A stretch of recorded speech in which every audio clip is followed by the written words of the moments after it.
Let's start a new chapter, that is Newton's laws of motion, और in short मैं इसको कह सकता हूँ NLM। सबसे पहला पॉइंट जो इस चैप्टर में लिखा जाएगा that will be forces.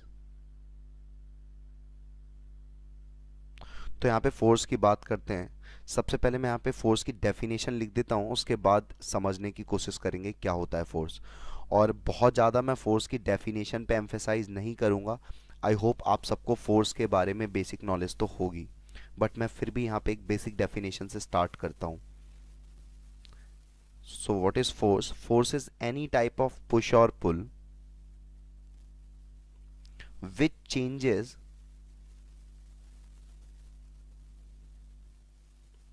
or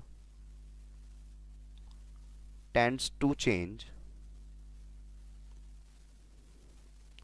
the state of body,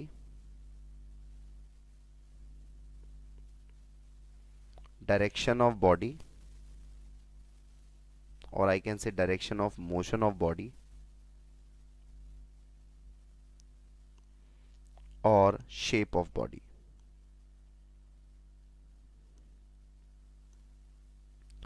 तो देखो यहाँ पे क्या लिखा है, किसी भी तरीके का पुश या पुल जो या तो चेंज करेगा या तो टेंड टू चेंज करने का मतलब क्या है कि बेसिकली कोई पुश और पुल ट्राई कर रहा है। फॉर एग्जांपल अगर आप एक वॉल को पुश करते हो तो फिर वो आगे मूव नहीं करेगी, बट वहां पे भी फोर्स का एप्लीकेशन हो रहा है, वहां पे भी फोर्सेस अप्लाई हो रहे हैं, because you are tending to change the state of body. आप कोशिश कर रहे हो, आप प्रयास कर रहे हो, तो वहां पे कोई या तो चेंज हो जाएगा या तो टेंड टू चेंज होगा the state of body. State of body बोलने से मतलब क्या है, मैं यहाँ पे स्टेट ऑफ बॉडी बोलने से ये मतलब निकाल रहा हूँ, स्टेट ऑफ रेस्ट, मतलब या तो वो बॉडी रेस्ट से मोशन में आ जाएगा या फिर मोशन से रेस्ट में आ जाएगा। ठीक है, तो ये हो गया स्टेट ऑफ बॉडी चेंज करने का मतलब। नेक्स्ट है direction of motion of body. तो direction of motion of body बोलने का मतलब क्या, फॉर एग्जांपल मैंने यहाँ पे एक केस लिया, सपोज क्रिकेटिंग बैट है ये, और एक क्रिकेट बॉल है जो इस डायरेक्शन में आ रही है, तो बैट से टकराने के बाद क्या होगा, उसका डायरेक्शन कुछ ऐसे चेंज हो गया। तो यहाँ पे किसने फोर्स अप्लाई किया, बैट ने फोर्स अप्लाई किया, तो बैट के फोर्स की वजह से उस बॉल का डायरेक्शन चेंज हो गया। नेक्स्ट है shape of body. Shape of body में एक एग्जांपल कंसीडर कर लेते हैं। जैसे मान लिया ये बलून है मेरे पास, और मैं इस पॉइंट पे इस तरीके से पुश करता हूँ, तो इस बलून का कुछ शेप कुछ ऐसा हो जाएगा। ठीक है, तो फोर्स अप्लाई करने से बॉडी का शेप चेंज हो सकता है। इसका भी मैं एक एक एग्जांपल डिस्कस कर देता हूँ, रेस्ट एंड मोशन का। तो रेस्ट एंड मोशन का फॉर एग्जांपल, मान लिया मेरे पास एक ट्रॉली है और इस तरीके से, और मैंने इसको पुश कर दिया, तो पुश कर दिया तो ये कौन सा केस हो जाएगा, रेस्ट टू मोशन वाला, और ये ये ट्रॉली आगे भी बढ़ने लगी, तो यहाँ पे रेस्ट टू मोशन वाला केस हो जाएगा। या इसी का रिवर्स एक एग्जांपल ले लिया, एक ट्रॉली है जो काफ़ी धीरे मूव कर रही है वी वेलोसिटी से, और मैंने यहाँ से इसको पुल करना स्टार्ट कर दिया, एफ फोर्स लगा दिया सपोज, तो ये कौन सा केस होगा, ये मोशन टू रेस्ट का एग्जांपल हो जाएगा। तो ये वीडियो में मैंने बेसिक डेफिनेशन कवर की है फोर्सेस की, और आगे की नेक्स्ट वीडियोस में हम इस चैप्टर को कंटिन्यू करेंगे। Fundamental forces of nature. जितने भी नेचर में फोर्स पाए जाते हैं, सारे के सारे फोर्सेस को हमने चार कैटेगरी में कैटेगराइज किया है, और वो चार कैटेगरी कौन कौन सी हैं। First one is electromagnetic force, दूसरा है ग्रेविटेशनल फोर्स,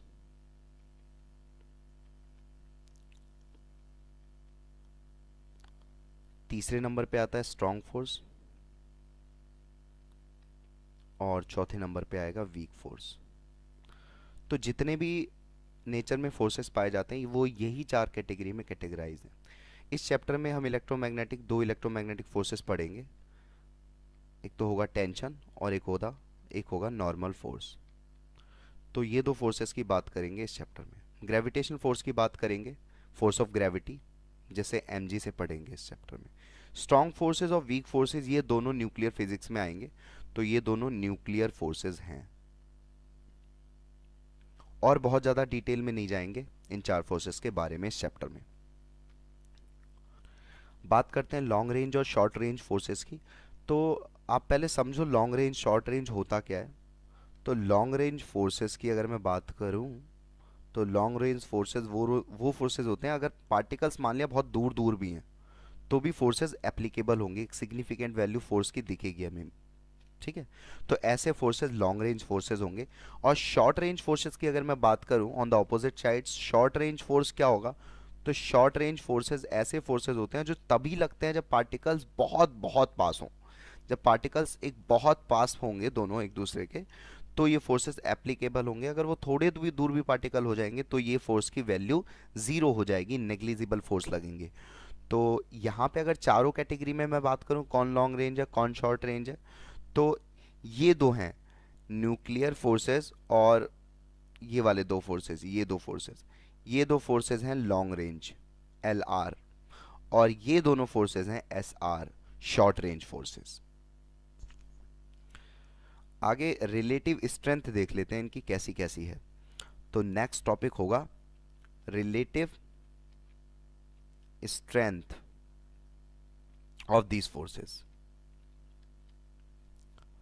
तो रिलेटिव स्ट्रेंथ कैसी है, इसमें मैं ग्रेविटेशनल फोर्स, अच्छा ये जो ग्रेविटेशनल फोर्स है ना, ये ग्रेविटेशनल फोर्स ये वीकेस्ट फोर्स है। तो मैं यहाँ पे लिख दे रहा हूँ, it is a weakest force, सबसे छोटा फोर्स होगा ये।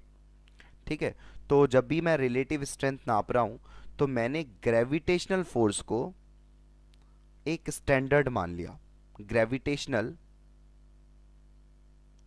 Force is taken as reference,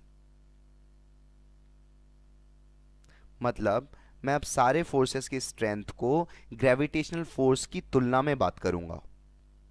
तो देखो अब सबसे पावरफुल फोर्स कौन सा होगा, पावरफुल फोर्स है स्ट्रॉन्ग फोर्स। तो स्ट्रॉन्ग फोर्स इज 10 की power 38 times larger than gravitational force. दूसरे नंबर पर है इलेक्ट्रोमैग्नेटिक फोर्स। तो इलेक्ट्रोमैग्नेटिक फोर्स इज 10 की power 36 times larger than gravitational force. और तीसरे नंबर पे आता है वीक फोर्स, जो कि है 10 की पावर 25 टाइम्स लार्जर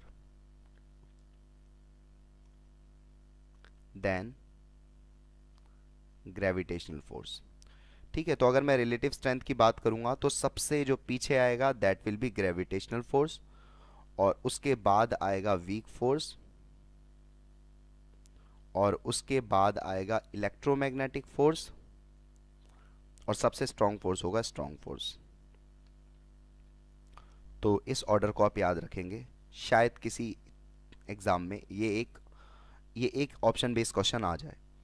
तो सिंपल सी बातें की है यहाँ पे मैंने रिलेटिव स्ट्रेंथ की। नेक्स्ट वीडियो में हम कुछ फोर्सेस के बारे में बात करेंगे, for example tension, normal force, इन सब के। तो इस वीडियो में बात करेंगे वेरियस फोर्सेस की जो इस चैप्टर में हम एनकाउंटर करेंगे। अच्छा, मैं इस वीडियो में उन्हीं फोर्सेस की बात करूँगा जो इस चैप्टर के लिए इम्पोर्टेंट होंगे। मैं और बाकी फोर्सेस की बात इस वीडियो में या न्यूटन्स लॉज ऑफ मोशन में वो फोर्सेस डिस्कस बिल्कुल नहीं करने वाला जिसका हमें इम्पोर्टेंस नहीं है। तो खाली वही फोर्सेस देखेंगे जो इस चैप्टर में इम्पोर्टेंट है। सबसे पहला है ग्रेविटेशनल फोर्स, या मैं बोल दूं फोर्स ऑफ ग्रेविटी, या simply gravity.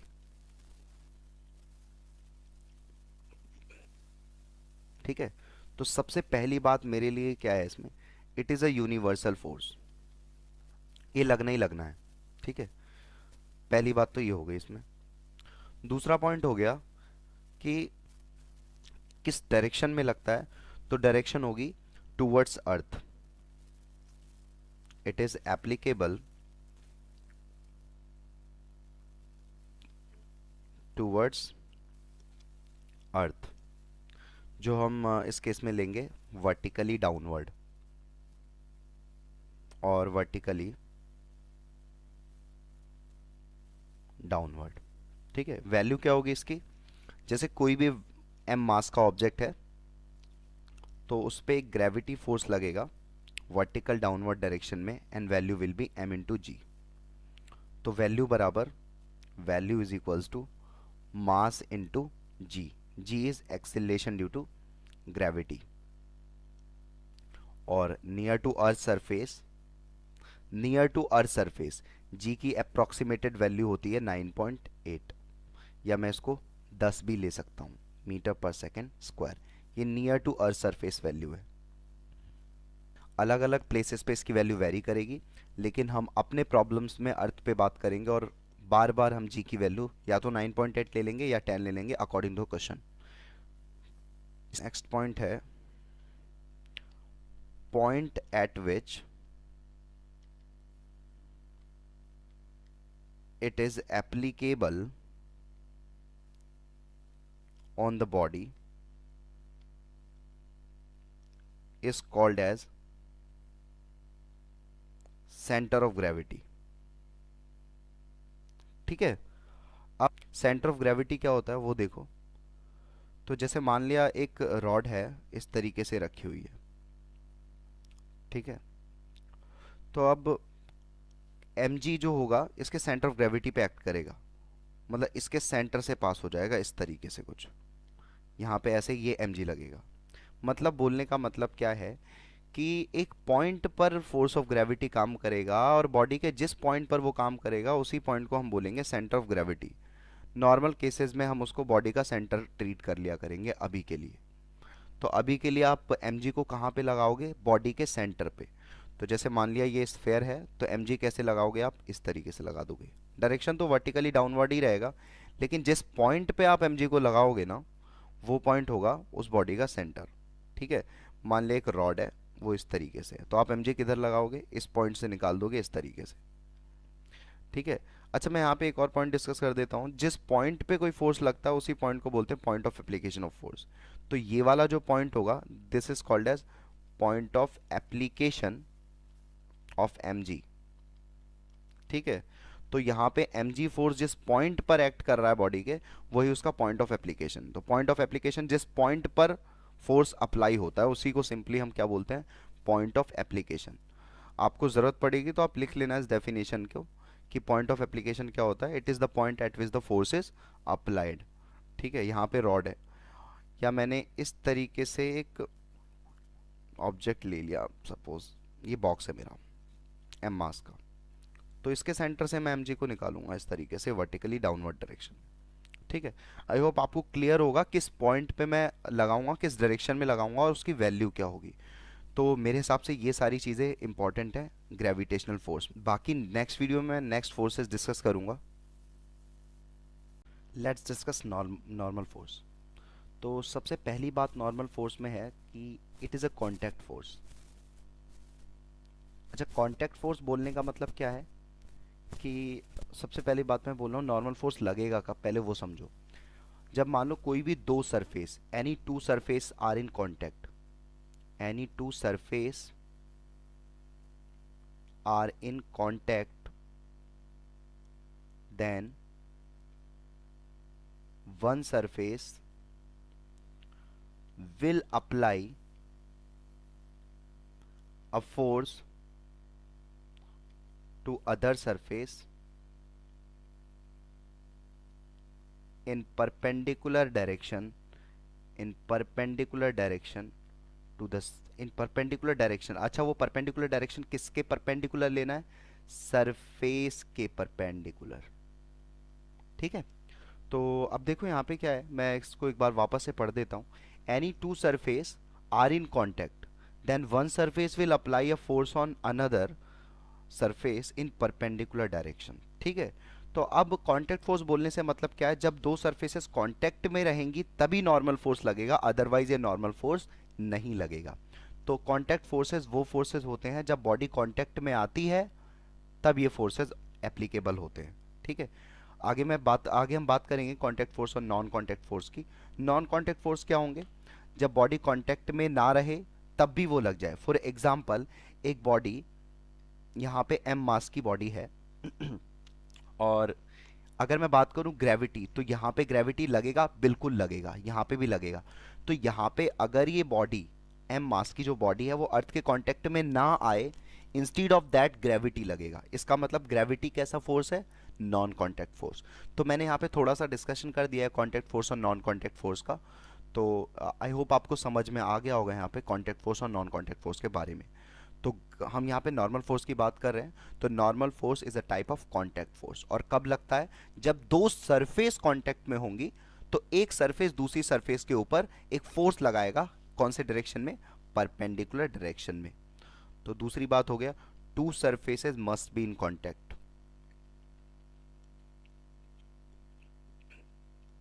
Must be in contact. तीसरी बात हो गई, its direction is perpendicular to the surface. Direction कैसी होगी? परपेंडिकुलर होगी सरफेस के। फोर्थ पॉइंट इसमें देखो क्या है कि परपेंडिकुलर डायरेक्शन तो होगी, लेकिन मेरे हिसाब से मैं जो बोल रहा हूं यहाँ पे वो देखो आप, it's a push type force. अब यहाँ पे पुश टाइप फोर्स बोलने का क्या सेंस बनता है वो समझते हैं। जैसे मान लिया कि ये एक सरफेस है और इसके ऊपर मैंने एक एम मास का बॉडी रख दिया, ठीक है। तो यहाँ पे क्या होगा, ये जो एम मास का बॉडी है, इसका ये वाला सरफेस और इस बॉडी का ये वाला सरफेस, ये दोनों आपस में क्या होंगे? कांटेक्ट में है यहाँ पे, ठीक है। तो इसका मतलब क्या होगा कि इसको तो मैं बोल देता हूँ फर्स्ट सरफेस और इसकी सरफेस को बोल देता हूँ सेकंड सरफेस, ठीक है। तो यहाँ पे क्या होगा, इस वाले केस में one will apply force, obviously normal force on two. तो अब देखो, जो अप्लाई करेगा ना वो पुश करेगा दूसरे वाले को। तो जैसे मान लिया मैं सेकंड वाले सरफेस पे फोर्स को देखना चाह रहा हूं, तो सेकंड वाले फोर्स पे कौन सी सरफेस फोर्स लगाएगी? फर्स्ट वाली। और वो फोर्स कैसा होगा? वो पुश टाइप फोर्स होगा, ये कहने का मतलब है यहाँ पे। पुश टाइप फोर्स मतलब, अब आप देखो, फर्स्ट वाला सेकंड वाली सरफेस को अगर ऐसे फोर्स लगा दे तो ये तो पुल टाइप फोर्स हो गया, वो तो अपनी तरफ खींच रहा है। लेकिन अगर पुश करेगा तो ये ऊपर फोर्स लगाएगा। इसका मतलब आपको समझ में आया डायरेक्शन कैसे फाइंड आउट करेंगे? तो जो सरफेस फोर्स लगा रही है वो दूसरी सरफेस को हमेशा ही क्या करेगी? पुश करेगी, पुश करेगी। तो यहाँ पे अगर मैं सेकंड वाले सरफेस पे मतलब बॉडी एम पर नॉर्मल फोर्स देखूं, तो बॉडी एम पर जो नॉर्मल फोर्स लगेगा वो इस डायरेक्शन में लगेगा। क्यों? क्योंकि it is a push type force, और फर्स्ट सरफेस सेकंड वाले सरफेस को पुश करेगा ऊपर की तरफ, ठीक है। तो आप इस तरीके से सोच के एग्जैक्ट डायरेक्शन फाइंड आउट कर सकते हो कि परपेंडिकुलर, क्योंकि देखो ध्यान से, अभी जैसे मान लो यहाँ पे एम मास है, तो अब इस पे परपेंडिकुलर डायरेक्शन तो दो थी, एक ये थी और एक ये थी, ठीक है। लेकिन हमें इस बॉडी पे फोर्स चाहिए, तो इस बॉडी पे कौन सी सरफेस फोर्स लगाएगी? ये वाली सरफेस लगाएगी। और कैसा फोर्स लगाएगी? पुशिंग टाइप फोर्स लगाएगी। तो पुशिंग टाइप फोर्स कैसा होगा? ऊपर होगा, ऊपर, ठीक है। तो ये इस तरीके से बन गया। या अगर मैं देखूं कि सरफेस वन, मतलब ये सॉरी, ये सरफेस टू ब्लॉक, इसको मैं बोल देता हूं ब्लॉक। तो ब्लॉक इस वाली सरफेस पे कैसे नॉर्मल लगाएगा? तो वो पुश करेगा, तो पुश कैसे करेगा? ऐसे करेगा। तो यहां पे नॉर्मल ऐसे लगेगा, ठीक है। नेक्स्ट पॉइंट क्या होगा? पॉइंट नंबर फिफ्थ होगा कि नॉर्मल फोर्स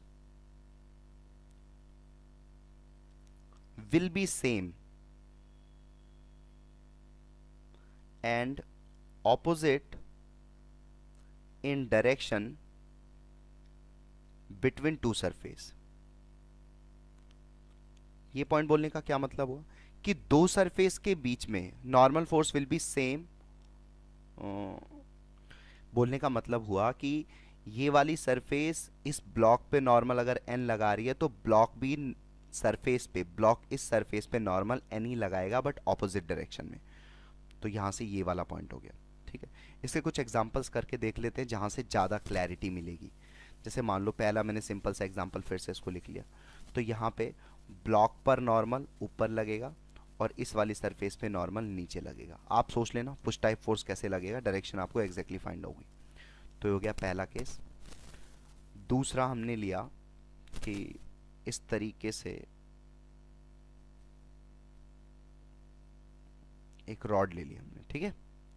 तो अब देखो ध्यान से, कहाँ कहाँ पे पॉइंट ऑफ कांटेक्ट है, एक तो ये रहा पॉइंट ऑफ कांटेक्ट है और एक यहाँ पे पॉइंट ऑफ कांटेक्ट है। तो यहाँ पे कितनी नॉर्मल लगेंगी, दो नॉर्मल लगेंगी। ठीक है, एक तो यहाँ पे लगेगी, ये पॉइंट ए बोल दे रहा हूँ, एक पॉइंट बी बोल दे रहा हूँ। तो एक तो पॉइंट ए पे नॉर्मल लगेगी और एक पॉइंट बी पर नॉर्मल लगेगी। तो सबसे पहले मैं नॉर्मल देखता हूँ on the rod, normal on rod. तो नॉर्मल पे rod, sorry, normal force rod पर कौन अप्लाई करेगा, तो पॉइंट ए पे तो ये वाली सरफेस अप्लाई करेगी और पॉइंट बी पे ये वाली सरफेस अप्लाई करेगी। ठीक है, तो मैं पहले पॉइंट ए पे देख लेता हूँ। पॉइंट ए पे ये वाली ऐसे सरफेस थी, तो ये परपेंडिकुलर डायरेक्शन में ऐसे पुश करेगी, इसको मैं बोल देता हूँ N1। और पॉइंट बी पे, अच्छा पॉइंट बी दूसरा पॉइंट ऑफ कांटेक्ट, मतलब पॉइंट ए तो ये वाला पॉइंट ऑफ कांटेक्ट है, point B other type of contact है। तो यहाँ पे नॉर्मल चेंज हो जाएगा, यहाँ पे ऐसे कुछ नॉर्मल लगेगा N2। ठीक है, अब मैं अगर यहाँ पे, ये तो नॉर्मल ऑन द रॉड हो गया, अगर मैं बोलूँ नॉर्मल ऑन वॉल, ठीक है, तो ये वाली वॉल है और ये वाली वॉल है ना, इसको फ्लोर बोल देता हूँ, ये वाली वॉल बोल देता हूँ। तो यहाँ पे ये रहा पॉइंट ए, तो पॉइंट ए पे नॉर्मल N1 ही लगेगा ऐसे, क्योंकि ये सेम सरफेस थी, ये और ये। ठीक है, और यहाँ पे ऐसे लग जाएगा कुछ N2। ठीक है, अभी आपको एग्जैक्ट डायरेक्शन फाइंड आउट करने के लिए पुश टाइप सोचना पड़ेगा। कैसे पुश टाइप, ये वॉल इस रॉड को पुश करे, तो पुश करने के लिए ऑब्वियसली इधर फोर्स लगाएगी। ठीक है, तो इस तरीके से आप हमेशा सोचोगे डायरेक्शन फाइंड आउट करने के लिए। और कुछ केस ले लेते हैं, कुछ एग्जांपल इसके। थर्ड इज कि इस तरीके से एक एग्जांपल ले लेते हैं। ये इस तरीके से एक बॉल है, ये इस तरीके से एक बॉल है और एक और बॉल है इस तरीके से। तो ये तीन बॉल हैं, बॉल ए, बॉल बी और बॉल सी। ठीक है, तो मैंने बॉल ए पे नॉर्मल फोर्सेस देखने की कोशिश की। तो बॉल ए के कितने पॉइंट कांटेक्ट में है, 1, 2 एंड 3। ठीक है, तो बॉल ए पे एक तो ऐसे फोर्स लगेगा, let it be N1, B लगा रही होगी N2, और यहाँ पे जो ये वाला, इस वाले पॉइंट पे फोर्स लग रहा होगा, ये ऊपर की तरफ लग रहा होगा कुछ N3। ठीक है, बॉल बी पे मैं अगर नॉर्मल फोर्सेस देखने की कोशिश करूं, तो यहाँ पे एक मिलेगा मुझे फोर्स, एक फोर्स यहाँ पे मिलेगा, एक फोर्स यहाँ पे मिलेगा, फिर से तीन फोर्सेस मिलेंगे। लेकिन बॉल ए और बी के बीच में मैं नॉर्मल ऑलरेडी वैल्यू तो डिसाइड कर चुका हूँ N2। तो यहाँ पे बॉल ए बॉल बी पे भी N2 ही फोर्स लगा रहा होगा, बट ऑपोजिट डायरेक्शन में।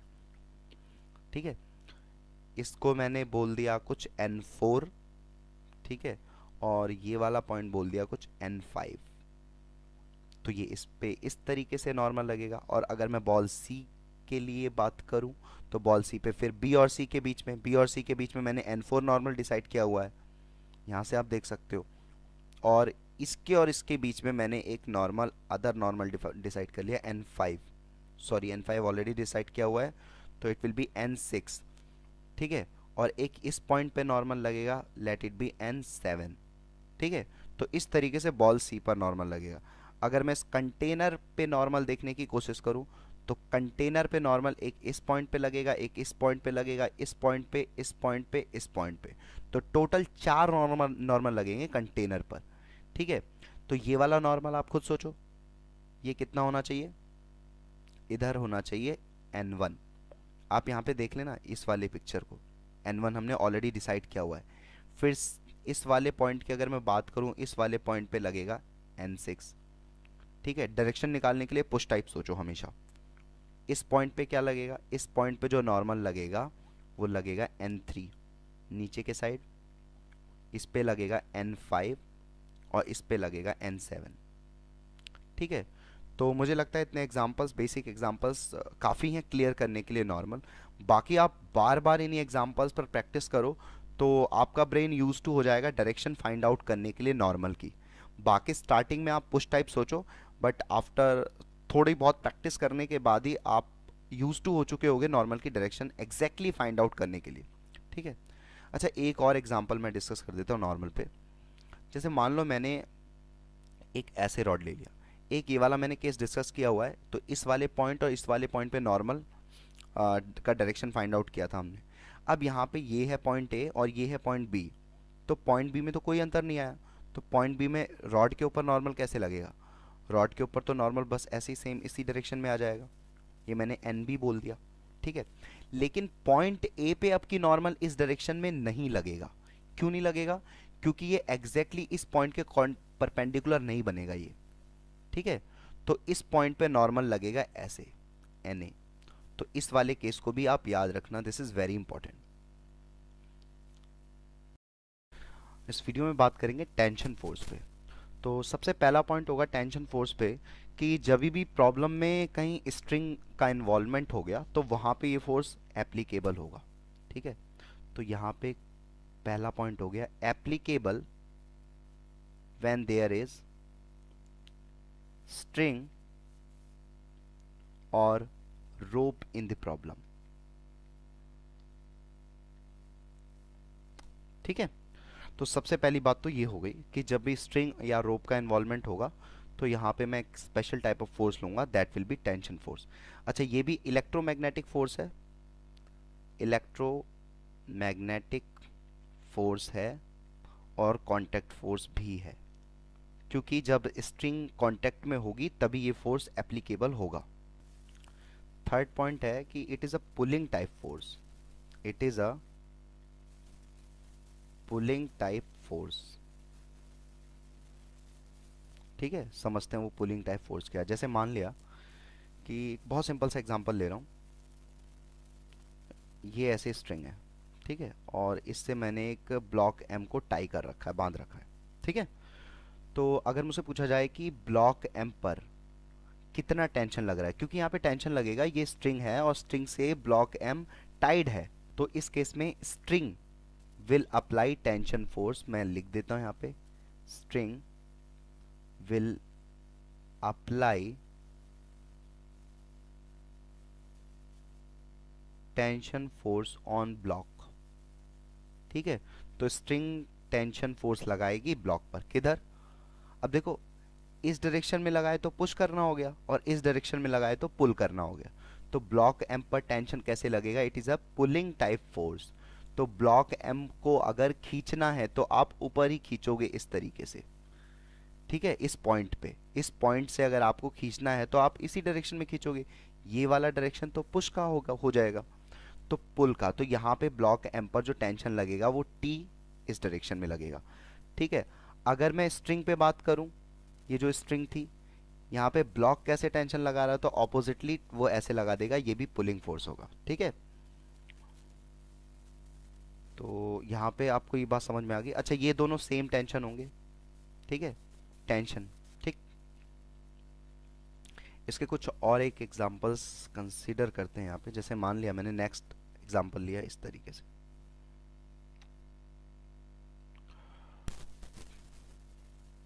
एक रस्सी ली और इससे मैंने एक ब्लॉक को ऐसे टाई कर दिया, ठीक है। तो यहाँ पे ब्लॉक एम पे जो टेंशन लगेगा वो किधर लगेगा? ऐसे करके लगेगा, ठीक है। और रस्सी को ब्लॉक ऐसे खींच रहा होगा, ठीक है। तो आपको ये समझ में आ गया होगा अभी तक टेंशन लगता कैसे है और किस डायरेक्शन में लगता है। अच्छा, टेंशन की प्रॉब्लम्स में कभी कभी हम लोग को एक वर्ड आता है, दैट इज आइडियल स्ट्रिंग। तो यहाँ पे मैं उसकी भी बात कर देता हूँ। आइडियल स्ट्रिंग क्या होता है? Ideal string is massless string and inextensible string। तो ऐसी स्ट्रिंग जो मासलेस होती है और इनएक्सटेंसिबल स्ट्रिंग होती है उसको आइडियल स्ट्रिंग बोलते हैं। इसमें एक खास बात यह है कि आइडियल स्ट्रिंग में हर पॉइंट पर टेंशन की वैल्यू सेम होती है। At every point on ideal string tension is same.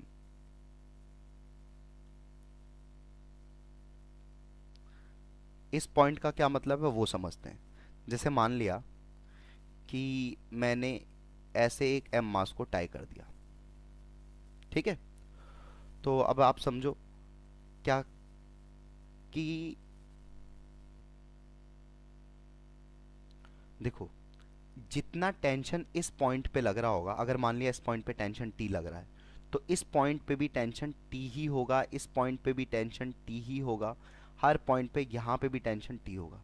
मतलब टेंशन रस्सी के, स्ट्रिंग के एक पॉइंट पे अगर पता चल गया तो रस्सी के हर पॉइंट पे टेंशन की वैल्यू वही होगी, अगर वो रस्सी या स्ट्रिंग जो है आइडियल स्ट्रिंग है। या आइडियल रो पे, ये ठीक है। तो बहुत सिंपल सी बात है कि आइडियल स्ट्रिंग में हर पॉइंट पर टेंशन की वैल्यू सेम होती है। तो किसी भी एक पॉइंट पे टेंशन की वैल्यू अगर मैंने फाइंड आउट कर ली तो वही टेंशन की वैल्यू हर पॉइंट पे होगी। तो आप यहाँ से ये बात याद रखोगे, आइडियल स्ट्रिंग के हर पॉइंट पे टेंशन की वैल्यू सेम होती है। ठीक है। हाय। तो वीडियो में देखेंगे फ्री बॉडी डायग्राम किसे कहते हैं और किस तरीके से फ्री डायग्राम को बना सकते हैं, फ्री बॉडी डायग्राम को बना सकते हैं। इसको शॉर्ट में मैं एफबीडी भी बोलूंगा। तो सबसे पहला पॉइंट है कि what is free body diagram. तो देखो फ्री बॉडी डायग्राम क्या है, कोई भी ऐसा बॉडी का डायग्राम जिसमें बॉडी पर लगने वाले सारे फोर्सेस को दिखाया जा सके। जैसे फॉर एग्जांपल मेरे पास पहला एग्जांपल यहाँ पे एक एम मास के ब्लॉक को ग्राउंड पर कुछ इस तरीके से रखा हुआ है और मुझसे पूछा गया इस एम मास का फ्री बॉडी डायग्राम क्या होगा। तो मैं देखूंगा इस एम मास पे कौन कौन से फोर्सेस लग रहे हैं। तो मुझे ये पता चल गया, एक तो ग्राउंड की वजह से इसके ऊपर नॉर्मल लगेगा और एक ग्रेविटी की वजह से mg लगेगा। तो एक तो ग्रेविटी की वजह से mg लगेगा और एक ग्राउंड की वजह से यहाँ पे नॉर्मल लग जाएगा। ठीक है। तो यहाँ पे दो फोर्सेस लगेंगे। तो ये वाला जो डायग्राम है, ये डायग्राम इस एम मास के ब्लॉक का फ्री बॉडी डायग्राम है, एफबीडी है। ठीक है। ऐसे अगर मैं सेकेंड एग्जाम्पल की बात करूँ तो यहाँ पे मेरे पास एक स्ट्रिंग है और इसने एम मास के ब्लॉक को टाई कर रखा है। तो अगर मैं एम मास के ब्लॉक का एफबीडी बनाना चाहता हूँ तो एम मास पे मुझे फोर्सेस देखने पड़ेंगे। तो एम मास पे दो फोर्सेस लगेंगे, एक तो इस स्ट्रिंग की वजह से ऊपर की तरफ टेंशन लगेगा और एक नीचे की तरफ ग्रेविटी की वजह से mg लगेगा। तो ये वाला जो डायग्राम है, ये डायग्राम, ये इतना डायग्राम, ये एफबीडी हो जाएगा, फ्री बॉडी डायग्राम हो जाएगा वो इस ब्लॉक का। ठीक है। अगर मैं थर्ड वाले फिगर की बात करूं तो यहाँ पे मेरे पास एक इंक्लाइंड प्लेन है, ये इंक्लाइंड प्लेन है जो इंक्लिनेशन जिसका थीटा है, जिस पर एक एम मास के ब्लॉक को इस तरीके से कुछ रखा हुआ है। अब हमें ये बताना है कि इस एम मास के ब्लॉक का एफबीडी क्या होगा। तो फोर्सेस देखेंगे, सबसे पहले एक नॉर्मल इस तरीके से परपेंडिकुलर डायरेक्शन में लगेगा और एक mg डाउनवर्ड, वर्टिकली डाउनवर्ड। अच्छा, यहाँ पे इस mg के दो कंपोनेंट किए जा सकते हैं, वो देखिए कैसे। ये वाला एंगल थीटा है तो ये वाला एंगल 90 है, ये वाला एंगल 90 माइनस थीटा है। तो ये वाला जो एंगल निकल के आएगा ये एंगल थीटा आ जाएगा। तो ये mg है तो ये वाला कंपोनेंट हो जाएगा mg cos थीटा और एक कंपोनेंट ऐसे आएगा और वो कंपोनेंट हो जाएगा mg sin थीटा। तो आप यहाँ पे इस तरीके से याद रखेंगे, जब भी एक इंक्लाइन प्लेन पर एक ब्लॉक को हमने कुछ इस तरीके से रखा हुआ है तो उसका एफबीडी आप ऐसे बनाओगे, नॉर्मल ऐसे हो गया, एक नॉर्मल के ऑपोजिट में mg cos थीटा लगेगा, थीटा एंगल ऑफ इंक्लिनेशन है, और along the plane mg sin theta लगेगा।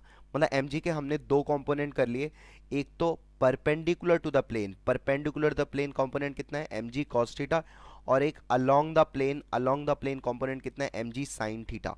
तो आप जब भी इंक्लाइन प्लेन पे एक ब्लॉक रखा हुआ होगा, नॉर्मल और mg को इसी तरीके से अप्लाई करें। ठीक। तो ये हो गया इस ब्लॉक का FBD, free body diagram. Fourth point में हमारे पास यहाँ पे एक इंक्लाइन प्लेन है, फोर्थ एग्जांपल में, जिस पे एक एम मास का ब्लॉक रखा हुआ है और यहाँ पे एक स्ट्रिंग से इसको टाई कर रखा है। ठीक है। तो अब देखो यहाँ पे नॉर्मल तो वैसा ही लगेगा और mg के दो कंपोनेंट होंगे, एक mg cos थीटा और एक along the plane mg sin theta. ये हम प्रीवियस एग्जांपल में देख चुके हैं। और यहाँ पे एक स्ट्रिंग हो जाने से एक टेंशन और आ जाएगा t। तो ये डायग्राम जो है ये फ्री बॉडी डायग्राम हो जाएगा इस ब्लॉक का। ठीक। एग्जांपल नंबर 5 में दो ब्लॉक्स हैं हमारे पास, तो दोनों ब्लॉक्स का एफबीडी हम बना के देखते हैं यहाँ पे। तो ये एंगल फिर से थीटा, तो यहाँ पे mg sin थीटा, इस तरफ m1, अच्छा ये m1 है तो m1g sin theta, m1g cos theta, यहाँ पे इस तरीके से नॉर्मल, और यहाँ पे एक स्ट्रिंग है तो टेंशन। ठीक है। अब हम m2 का एफबीडी बनाते हैं। तो m2 का एफबीडी यहाँ पे एक टेंशन होगी और यहाँ पे होगा एक m2g। अच्छा, ये स्ट्रिंग आइडियल मान लेता हूं मैं, तो आइडियल स्ट्रिंग में हर पॉइंट पे टेंशन बराबर होता है। तो जितना टेंशन इस पॉइंट पे होगा स्ट्रिंग के अंदर, उतना ही टेंशन इस पॉइंट पे होगा।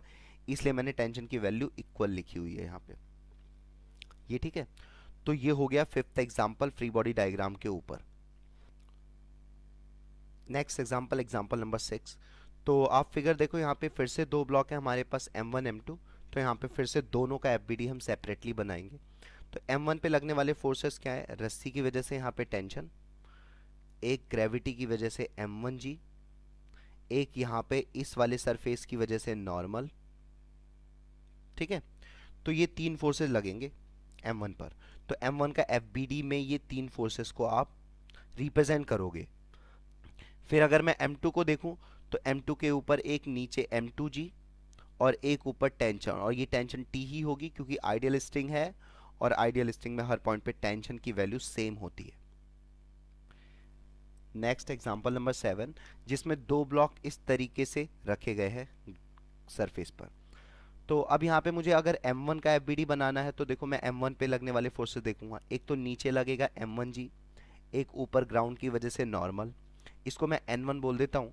क्योंकि यहाँ पे एक और नॉर्मल आएगा ये M2 की वजह से, क्योंकि M1 M2 के कांटेक्ट में है, तो M2 की वजह से पे नॉर्मल लगेगा कुछ N2 इस तरीके से। अब मैं अगर M2 का FBD बनाऊं तो M2 पे एक नॉर्मल लगेगा N3 ऊपर की तरफ इस ग्राउंड की वजह से, और एक M2 पे नॉर्मल M1 लगाएगा जिसका मैग्नीट्यूड N2 के बराबर ही होगा, क्योंकि ये दोनों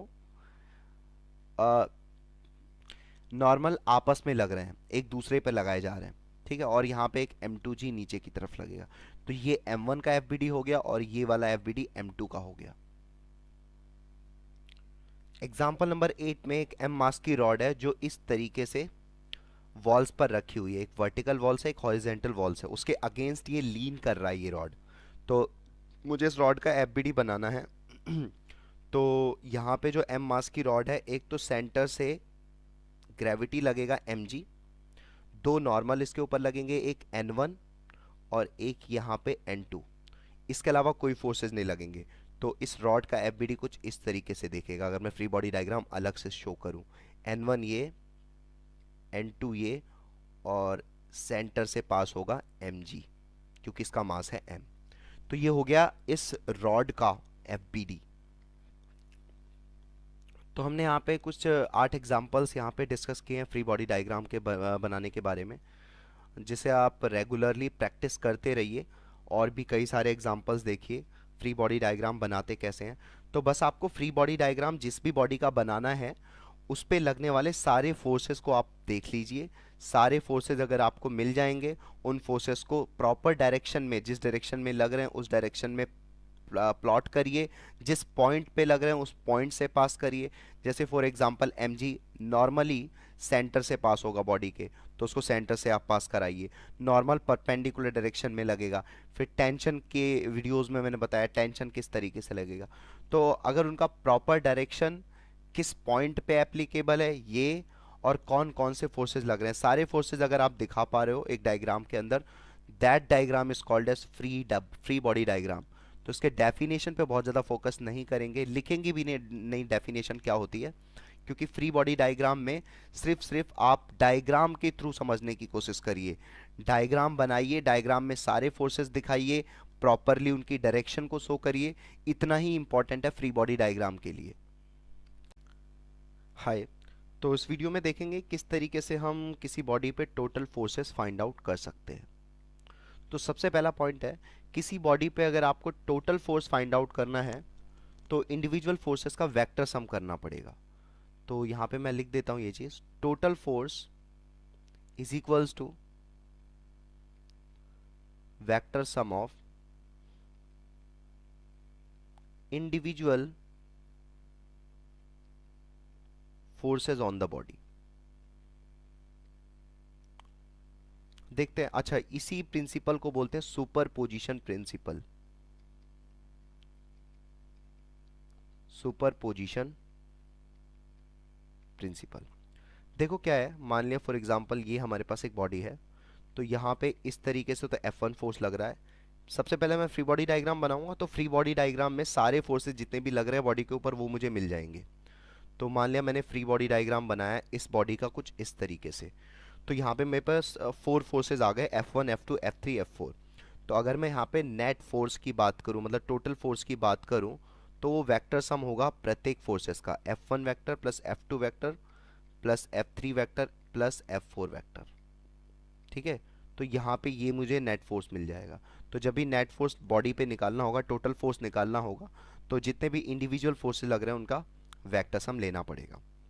ठीक है, सेकेंड पॉइंट होगा इसमें, ऐसा भी हो सकता है कि total forces F1 vector plus F2 vector, जब आप निकाल लोगे total forces F3 vector and so on, ये मिलके ज़ीरो आ जाए, मतलब ज़ीरो वेक्टर आ जाए।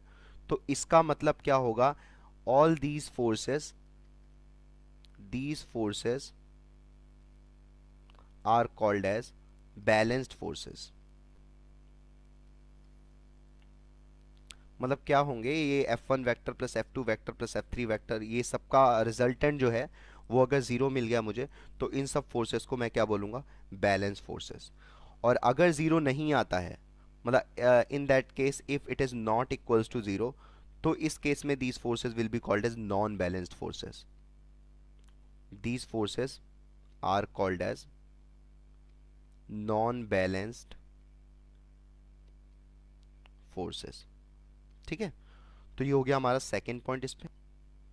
अच्छा, इसमें एक और पॉइंट आ जाएगा, थर्ड पॉइंट वो, कि अगर मान लिया सब फोर्स मिलके ज़ीरो आ गया, मतलब एफ नेट बॉडी पे ज़ीरो है, तो इसका मतलब होगा body is at equilibrium, body is at translational equilibrium.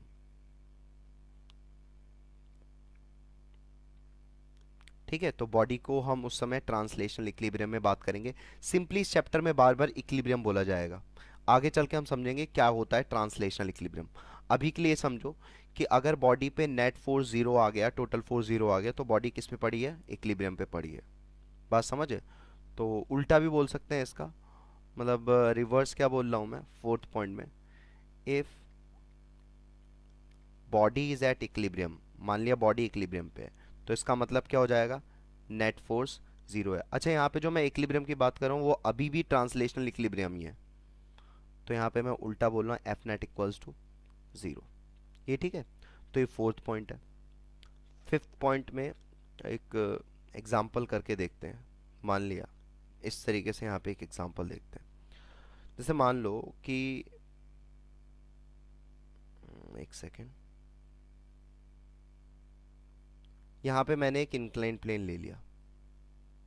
अच्छा, इससे पहले एक छोटा सा एग्जांपल करके देखते हैं। वो मान लिया मैंने यहाँ पे एक ब्लॉक ले लिया जो कि ग्राउंड पर रखा है इस तरीके से, ये एम मास का ब्लॉक है। ठीक है, तो अगर मैं इसका एफबीडी बनाऊंगा तो मुझे यहाँ पे नॉर्मल मिल जाएगा और यहाँ पे एक एमजी फोर्स मिल जाएगा। अब मुझे इस पे टोटल फोर्स निकालना है, तो यहाँ पे मुझे पता चल गया दो ही फोर्स लग रहे हैं सिर्फ। तो वेक्टर सम, अच्छा मैं किसी भी डायरेक्शन को यहाँ पे पॉजिटिव ले सकता हूँ, किसी भी डायरेक्शन को नेगेटिव ले सकता हूँ। ठीक है, तो मैंने ऊपर वाली डायरेक्शन को पॉजिटिव ट्रीट कर लिया और नीचे वाली डायरेक्शन को नेगेटिव ट्रीट कर लिया। तो अभी क्या होगा, F net is equals to क्या होगा, आप खुद देखो यहाँ पे ऊपर वाला नॉर्मल प्लस दूसरा फोर्स है मेरे लिए माइनस एम जी। ठीक है, तो यहाँ पे जो टोटल फोर्स लग रहा है वो कितना लग रहा है, एन माइनस एम जी। ठीक है, अच्छा एक चीज और यहाँ पे याद रखने वाली बात यह है कि सिक्स्थ पॉइंट में मैं ले रहा हूं, if body is at rest for time interval,